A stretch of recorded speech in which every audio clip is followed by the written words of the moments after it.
Hey guys, Bizarro Pat here.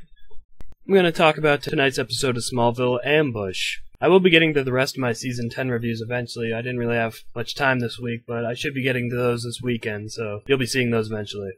Okay, so on to Ambush. There will be spoilers in this review, so anyone who hasn't seen the episode yet and doesn't want to know anything, I would not watch this video until after the episode, just giving you fair warning, so here we go.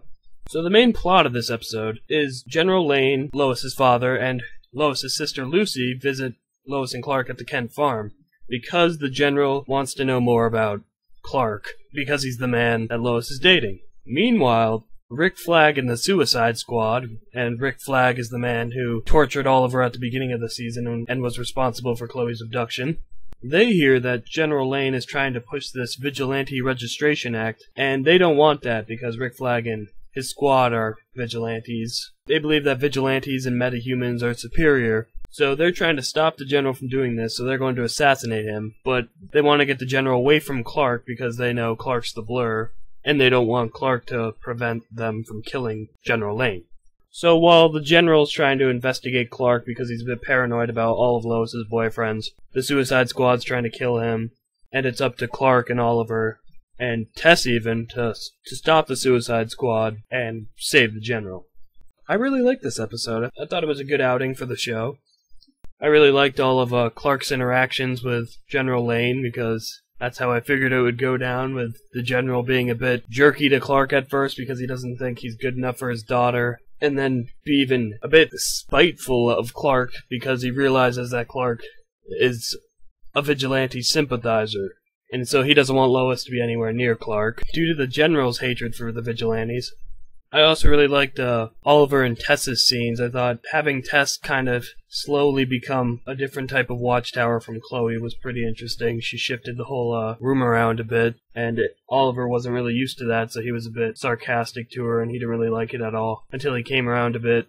I also really enjoy Rick Flag. I think he's a good recurring villain, and one of the huge turning points in this episode was once the Suicide Squad gets General Lane away from Clark, they attack, and instead of what you'd think a usual tactic of assassinating one guy, they decide to shoot a missile at where the General is, which happens to be Lois's apartment at the Talon. So they shoot a missile at the Talon, but General Lane and Lucy are outside of the building after a fight with Lois. Lois is the only one in there. But luckily, Clark figures out what's going on just before that, and he saves Lois just as the building's exploding.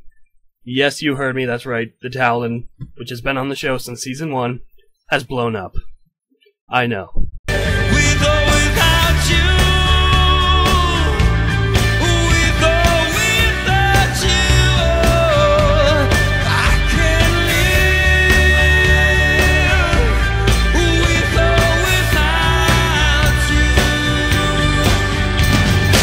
I was crying too, but we will pull through this.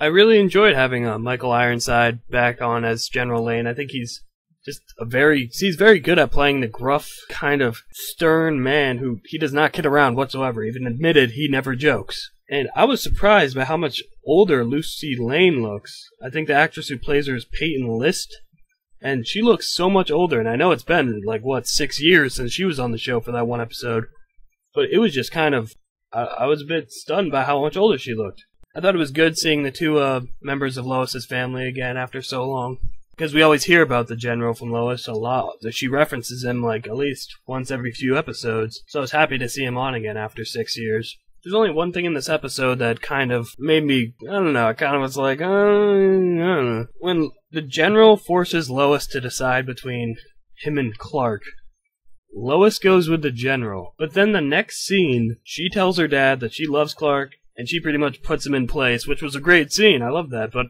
the only thing that this is nitpicky, I know, but why did she wait to do that? Why didn't she defend Clark while Clark was there? I mean, she should have been able to defend Clark in front of both Clark and the General. She shouldn't have. I thought it was a bit weird. It was kind of a waste of drama where, oh no, she decided for her dad over Clark, but then the next scene she's defending Clark. So it was a bit strange. I won't mark it down too much. I mean, it's a small thing. And the only other tiny nitpick I have, I really like Rick Flag, but I don't know, the constant flag references.